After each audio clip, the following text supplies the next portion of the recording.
רס"ר עופר דובנו, היחידה לחומה בפשיעה בנתניה, בפעילות משמרת סיור בגן ציבורי בעיר, עורר אדם את חשדם של השוטרים אשר ראו אותו מנסה להסליק שקיות בשיחים. בבדיקת השקיות התברר שמדובר בכ-11.5 חומר חשוד כחשיש.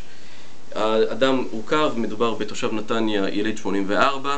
להדגיש שכיום עקב יובש בשוק ופעילות אינטנסיבית של המשטרה, שווי של כל פלטה אחת ערכה כפול משוויה הרגיל, כלומר 2,000 שקל.